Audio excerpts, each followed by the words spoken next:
My dear Jesus, Confite. God is good all the time. God is good all the time. God is good all the time. God is good all the time. Ayan, glory to God. God is good all the time, and all the time, God is good. Good morning, good afternoon, and good evening po sa inyong lahat. Welcome po sa special edition ng ating online prayer meeting. Kami po ang Growing in Peace and Gen Z Ministry ng Jesus Comfy Church. Unang araw po ito ng ating mid-year prayer and fasting. Ayan, bago po ang lahat, gusto muna nating batiin ang ating mga kapatid na present dyan. Ayan, hello po sa Cuenca family. Ayan po si Sis Yeye, Brother Mike, Sis Pat, Brother Reggie, and Brother Richmond. Ayan, hi din po kayla Brother Huge, Sis Ma, ayan, and Sis Winnie, Brother JB, and syempre yung Montoya family. Ayan, sino pa yun nandyan? Ayan, Sis Noemi. Sino pa? Sis She, Sis Rich. Ayan, si Sis Regine, Sis Justin, at syempre yung mami ko na napakaganda, si Mami Lola. Hello po. At syempre ang ating poging-pogi na si Pastor Roban at ang napakaganda ng kanyang butihing may bahay na si Sis Bell. Ayan. And syempre mula sa ating satellite churches sa Manila, sa Batangas, ganun din po yung mga kapatid natin dyan sa ibang bansa. Ayan. Sa Canada, hi po, Brother Pao. Hi. Sis Ria, Sis Tess, Sis MJ, at syempre si Pastor John, Bishop Ricky, and Reverend Joe. Thank you, Lord po, sa mga buhay nyo. Ayan. Glory to God. Ayan. So, dumako muna tayo sa ating panalangin. Hilingin natin ang gabay ng Panginoon sa gabi. Ayun mga kapatid, samahan nyo kaming manalangin at pipikit natin ang ating mga mata at buksan natin ang ating mga puso. Makapangyarihang Jesus na gumawa ng langit at lupa, Lord God, maraming salamat at nakapagtipon-tipon po ulit kami magkakapatid. Naway ang aming pag-uusapan, Lord God, mag-meditate sa aming mga puso at utak, Lord God, sa mga kapatid namin nangangamba. Ikaw Lord, ang magbubusog sa kanila ng iyong word, Lord God, sa mga kapatid namin po may nararamdaman. I pray for the healing, Lord God, mula ulo hanggang talampakan, Lord God. Lord God, maraming salamat sa paggabay sa amin na ipamahagi ang iyong salita, Lord God. Maraming salamat po. Binabalik namin sa iyo ang papuri at pagsamba sa pangalan ni Jesus. Amen. Ayan. Thank you, Lord. Ayan, sa mga kakapasok lang po, kakatapos lang po natin manalangin. At mga kapatid, maging part po tayo ng ating digital evangelism. Don't forget to like and share this live broadcast. And itag nyo na yung mga tropa natin dyan at mga mahal natin sa buhay para makapakinig ng salita ng Panginoon. Amen. And syempre, subscribe and follow na rin yung ating Facebook, YouTube, and TikTok account. Gamitin po natin ang social media platform para makapakinig at makapag-aral ng salita ng Diyos. Sigurado mababago ang iyong buhay tulad naming mga nagdito.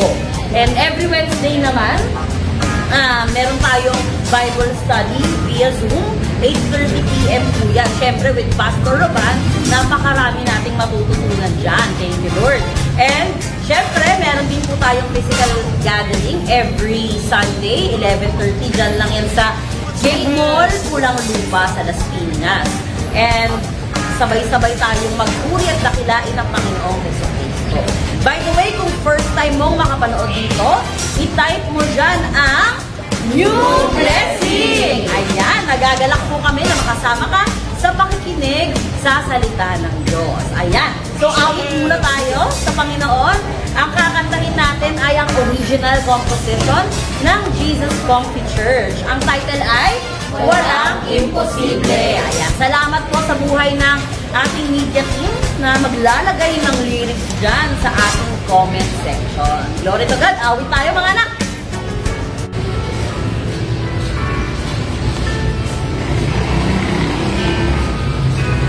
Walang imposible sa'yo.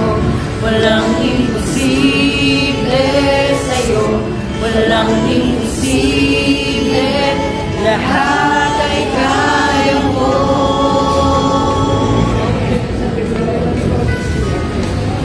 Sa Kanya na makakagawa higit pa sa ating hiling tulong niya ay maaasahan.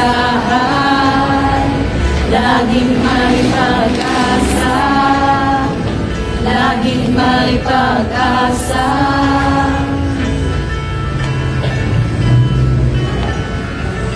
Tugok pa ay tugok sa iyong pangalan. Ang kapangyarihan mo'y walang hanggan. Walang imposible sa'yo. Walang imposible sa'yo. Walang imposible. Lahat ay kaya mo. Sa Kanya na makakagawa higit pa sa ating hiling tulong niya ay maaasahan. Laging may pag-asa, laging may pag-asa.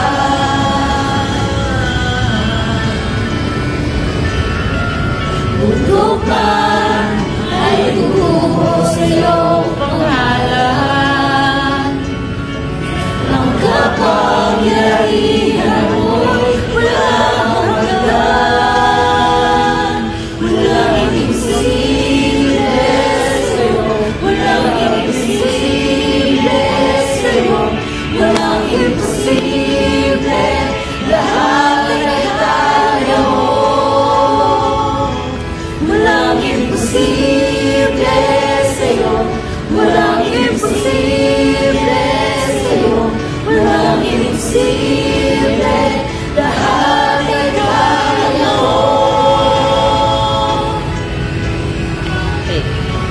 Sa pangalan mo, Jesus, pag-ibala. Ang kalagayan ko sa'yo nagmumula. Sa pangalan mo, Jesus, pag-ibala. Ang kalagayan ko sa'yo nagmumula.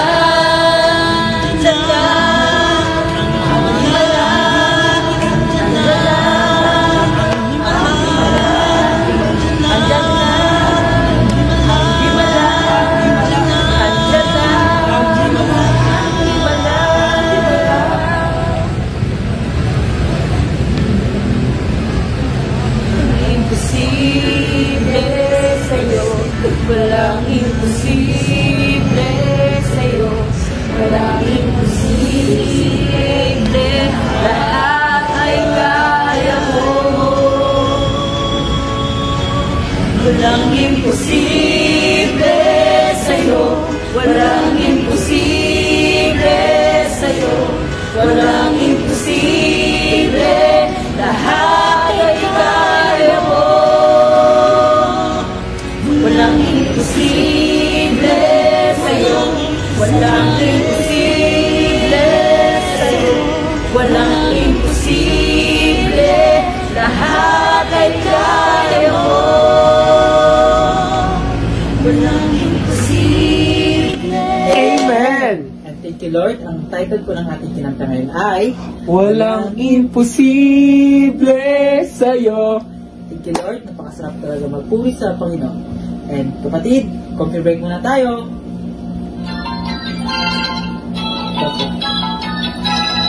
Dagdag kalaman, matutuklasan dito sa Coffee Break. That's a good idea! Presented by OOEN Online Player Media.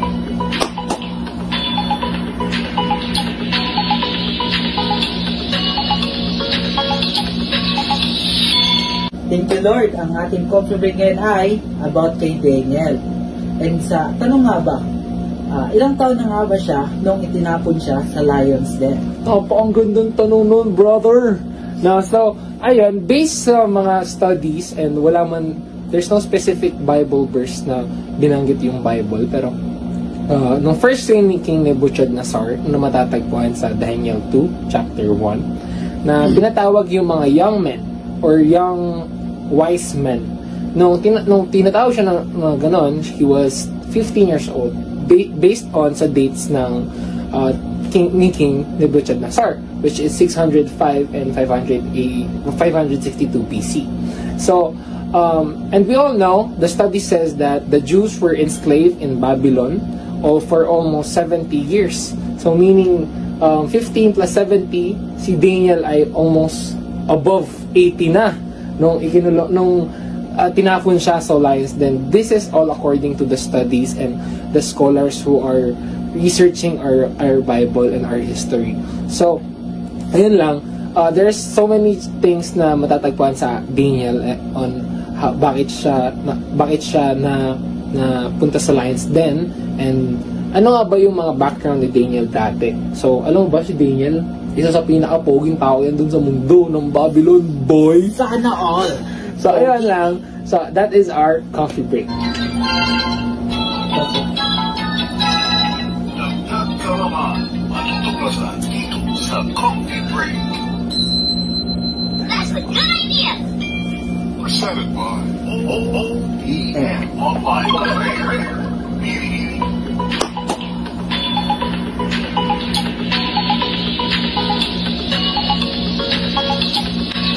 Yun. Thank you, Lord, sa buhay nyo, Ethan and the boys, sa napakaganda nating coffee break. Ngayon, tutungo na tayo sa salita ng ating Panginoon. Kuha na tayo ng ating mga Bible. Ang babasahin po natin ay mula sa Daniel 6, verses 27 to 28. Habang kumukuha po kayo ng inyong mga Bible, gusto ko lang pong i-take yung opportunity na to thank our faithful kingdom partners and builders. Ayan, sa walang sawang pagbibigay sa gawain ng ating Panginoon. Receive maximum harvest po. Thank you, Lord, po sa inyong mga buhay. Ayan, ready na ba kayo sa salita ng ating Panginoon? Nakakuha na po ba tayo ng ating mga Bible? Tara, basahin na po natin ang salita ng Panginoon. Basahin natin ang Daniel chapter 6 verse 27 to 28. Sapagkat siya ang buhay na Diyos at nabubuhay magpakailanman. Ang pagkahari niya ay walang hanggan at walang makakapagbagsak nito. Nagliligtas siya at gumagawa ng mga himala at kapapalaghan sa langit at dito sa lupa. Iniligtas niya si Daniel mula sa mga leon. Naging maunlad ang buhay ni Daniel sa panahon ng pagkahari ni Darius at sa panahon ng pagkahari ni Cyrus na taga-Persia. Nalangin po tayo, mga kapatid. Panginoong Diyos namin ang makapangyarihan sa lahat, maraming salamat po sa iyong buhay na salita na nagbibigay inspirasyon sa amin. Dalangin po namin, Panginoon, na ngayong gabi nito ay mangusap ka sa amin. Lumago ang mga salita mo at pamunga sa aming mga buhay. Tulungan mo po kami na maunawaan ang iyong mga mensahe. Lahat ng ito ay tinataas namin sa makapangyarihang pangalan ni Jesus. Amen. Thank you, Lord! At ngayon, dumako naman tayo sa pagsagot ng ating mga katanungan tungkol kay Daniel. Kunin natin yung mga manuals natin. Ang number 1, sa paanong paraan nagsimula ang storya ni Daniel? Nagsimula ang istorya sa chapter 6 nang binalak ni Haring Darius na gawing tagapamahala ng buong kaharian si Daniel. Mayroon 120 governors ng ang kaharian at pinapamahalaan to ng 3 administrador. At isa nga dito si Daniel sa mga administrador na ito. Tama! Akalain nyo yun, mayroong 120 na governor sa buong kaharian. At 3 doon sa mga administrador na yon, si Daniel. So, Ate Mikay, basahin mo nga yung Daniel 6, verse 3. Si Daniel ang natatangi sa kanilang lahat dahil sa kanyang pambihirang kakayahan. Kaya binalak ni hari na siya ang gawing tagapamahala ng buong kaharian. Amen! May kalord Ate Zain, Mikay at Miriam sa pagsagot ng unang tanong. So, Tako naman tayo sa pangalawang tanong. Ano ang mga pagsubok ang kinarap ni Daniel at sa paanong paraan niya hinarap ang mga pagsubok niya ito? So, ano ang unang pagsubok, Harold? Ang unang pagsubok na kinarap ni Daniel ay kinaingitan siya ng dalawang pangkapwa niya administrador at ng mga gobernador. Nalapan nila ng kamalian si Daniel para pakatangin siya. So, paano niya ito na pinagdaanan? Kahit napakaraming bumatikos sa kanya, maraming naiingit at nagalit, nanatili siya, bumanti ba siya? Nagpakita ng galit? Hindi. Kung tutusin, pwede niyang isumbong yung mga taong inggit na yun sa hari. Dahil nga, inalulugdan siya ng hari at sila ay magkaibigan. Pero hindi niya ginawa. He remained righteous. Amen. Lord Harold, tapos ano naman ang pangalawang pagsubok, Ingo? Ang pangalawang pagsubok kay Daniel, dahil na wala silang makitang kamalian kay Daniel, dinamay na nila ang Diyos na sinasamba ni Daniel. Kaya't nagkaisa sila at pinagawa ang hari ng kautusan na sa loob ng 30 days, walang mananalangin sa sinumang Diyos o tao maliban sa hari. At kung sino man ang lumabag ay itatapon sa kulungan ng leyon. At pumayag si King Darius at di lang yun, ayon sa kautusan ng Media at Persia, na kapag nakapaglabas na ang hari ng kautusan, hindi na ito pwedeng baguhin. At paano niya ito na pinagdaanan? Nananatili si Daniel na mananalangin sa Panginoon. Kahit pa kakalabas lang ng bagong kautusan, imbis na gumawa ng kamalian o magwelga o magprotesta, anong ginawa ni Daniel? Basahin natin ang verse 10. Nang malaman ni Daniel na lumagda ang hari, umuwi siya at pumunta sa kanyang silid na nasa itaas na bahagi ng bahay, kung saan nakabukas ang bintana na nakaharap sa Jerusalem. Doon lumuhod siya, nananalangin at nagpapasalamat sa kanyang Diyos 3 beses sa isang araw ayon sa kanyang kaugalian. Amen. Amen. Nananalangin pa rin siya kahit taliwas ito sa bagong law na inaprubahan ng hari. Thank you, Lord Ivo. So, ano naman ang pangatlong pagsubok, Franco? Ang pangatlong pagsubok ni Daniel, ang dahil sa patuloy na pagpapray kay Lord, napatapon na si Daniel sa kulungan ng maliyo. So, paano naman ito pinarap, Franco? Patuloy siyang nagtiwala sa Panginoon na hindi siya maaano at iniligtas siya ng Panginoon. At yun nga ang nangyari. Kinaumagahan, pumunta si King Darius to check Daniel. Ang sabi ni Daniel ay nagpadala ng mga anghel si Lord para itikom ang mabiting na maliyo. Ligalos, wala silang nakita kay Daniel. At dahil yun sa pagtitiwala ni Daniel sa Panginoon. At nabaliktad nga dahil inutos ni King Darius na lahat ng nagparatang kay Daniel ay huhulihin at ipapatapon sa kulungan ng maliyon. Kasama ng kanilang asawa at anak. At sila nga ay sinakmal at nilapan ng maliyon. Ayan, thank you Lord sa pagsagot sa ating number 2 na katanungan. Natrako naman tayo ngayon sa ating number 3. Anong mga katangian nila Daniel ang dapat nating tularan? Una, Si Daniel ay tapat na naglingkod sa Panginoon. Amen. Pangalawa, si Daniel ay nananalangin. Araw-araw siyang nananalangin sa tapat. Ganun din tayo. At number 3, Si Daniel ay naniniwala at nananampalataya sa Panginoon. Amen. Ulitin natin yung tatlong katangian ni Daniel ay una, tapat na lingkod ng Panginoon. Pangalawa, siya ay nananalangin. Pangatlo, naniniwala at nananampalataya sa Panginoon. Amen? Amen. Thank you Lord po sa buhay nyo, Ate Sayin, Mikay, and Miriam. At para naman po sa ating ika-4 na tanong, sa paanong paraan niya naranasan ang pag-unlad or thriving? Bibigyan po namin kayo ng 3 puntos. Una, serve God in every circumstance. Ulitin po natin. Serve God in every circumstance. Makikita dito na patuloy na naging tapat na lingkod si Daniel ng Panginoon. Kahit pa naglabas ng kautusan ang hari na bawal manalangin sa ibang Diyos o tao maliban sa kanya. Nagpatuloy pa rin dito si Daniel na maglingkod sa ating Panginoon. His continued devotion to God, kahit pa sa kakaharapin niya na kamatayan, ay nagpakita na he can serve God in every situation. Thank you, Lord EJ. At para sa pangalawang puntos, be prayerful and trust in God's protection. Ulitin natin. Be prayerful and trust in God's protection. Pinili ni Daniel manalangin despite nakaharapin niya na kaparusahan na ipatapon sa kulungan ng mga leon. Ito ay nagpapakita na he is trusting God at siya umaasa na makapangyarihan ang Panginoon na kaya siyang protektahan at iligtas sa kahit anong pang pagsubok ang kanya kaharapin. Amen! Kahit pa nga sa napaka-imposibleng circumstance, ay kaya siyang iligtas ni Lord at yun nga ang nangyari na nang ipatapon si Daniel sa kulungan ng mga leon. Ligalos, wala siyang natamo. Thank you, Lord said. At sa pangatlong puntos, God rewards faithful service. Pakiulat nga. God rewards faithful service. Sa pagiging faithful servant ni Daniel kay Lord, hindi lang protection at kaligtasan ang kanyang natamasa mula sa tapat na Panginoon. Sabi sa verse 28, naging maunlad ang buhay ni Daniel sa panahon ng paghahari ni Darius at sa panahon ng paghahari ni Cyrus na taga-Persia. Amen! Makikita natin dito kung ano yung mga pag-unlad na ginawa ni Lord sa buhay ni Daniel. Nirewardan siya ni Lord ng maunlad na buhay. Kung mababasa natin, simula sa umpisa, si Lord talaga ang paulit-ulit na nag-promote sa kanya.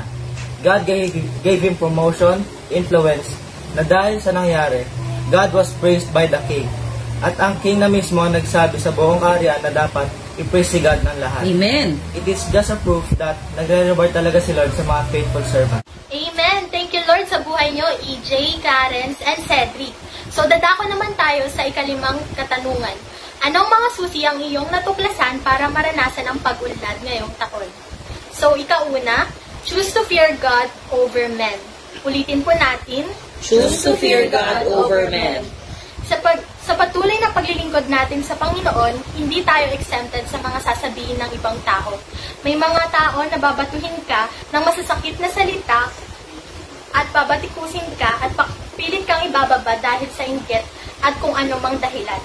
May mga pagkakataon din na lilinlangin tayo ng mundo, tulad ng mga nakikita natin sa social media, na akala natin ay tama.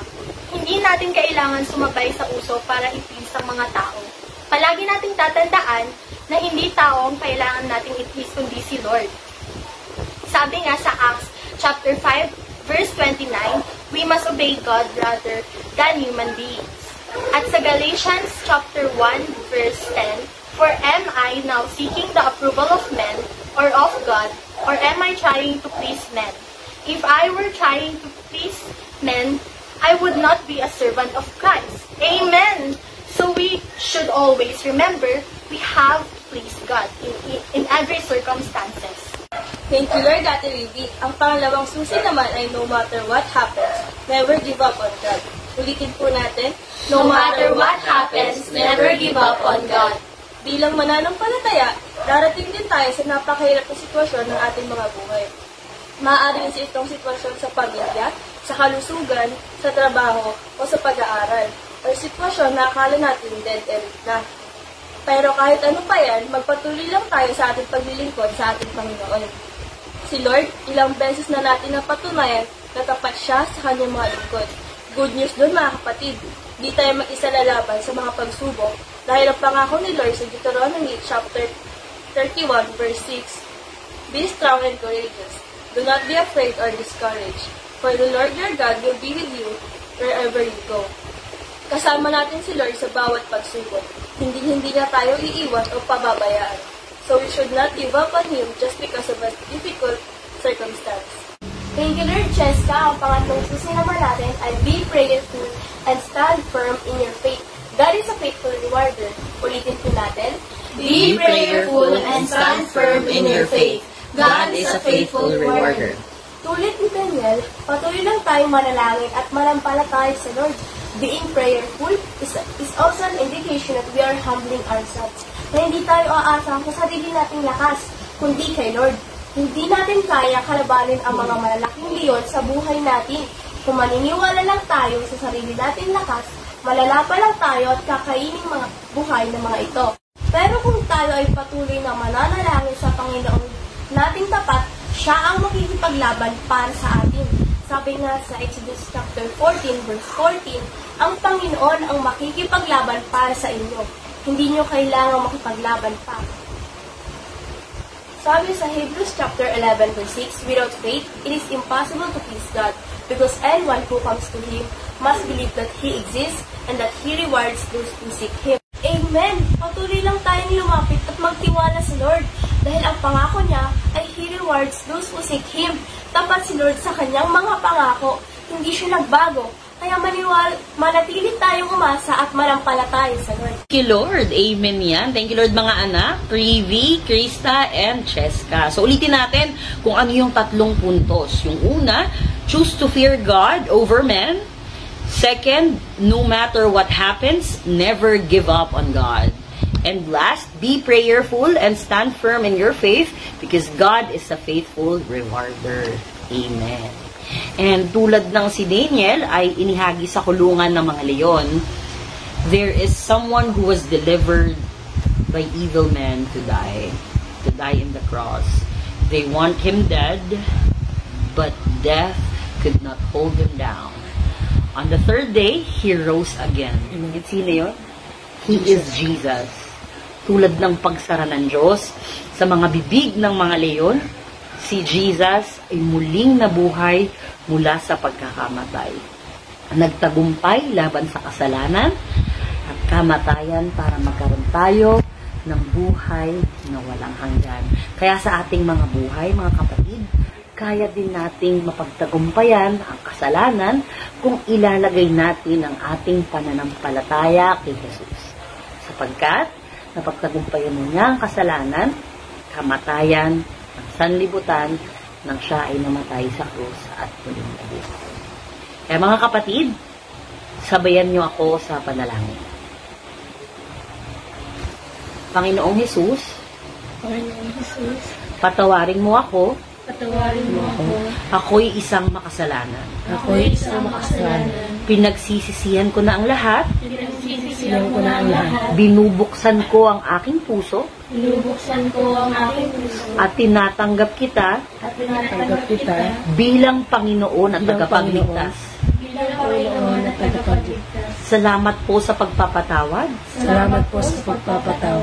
At sa buhay na walang hanggan. Sa pangalan ni Jesus. Amen. Amen. Kung sumabay ka sa panalangin, congratulations kapatid. Kasi ikaw ay pinatawad na at binigyan ng buhay na walang hanggan. In 5 minutes, matatapos na po tayo. Minsan pa, manalangin po tayo. Lord God, maraming salamat po. You are worthy of all, Lord God. We praise you and magnify you. Maraming salamat sa pagpapaalala ng iyong salita at pagtipon-tipon kami parang marinig ang iyong salita, Lord God. And as our prayer and fasting goes, Lord God, ikaw pong magagabay sa amin sa prayer and fasting na to, Lord God. You are always here with us and guiding us na pinapaalala na no matter what, we still worship you, Lord God. And tonight, Lord God, tinataas ko rin po ang mga kapatid namin, Lord God, na may nararamdamang sakit, nahirapan sa buhay.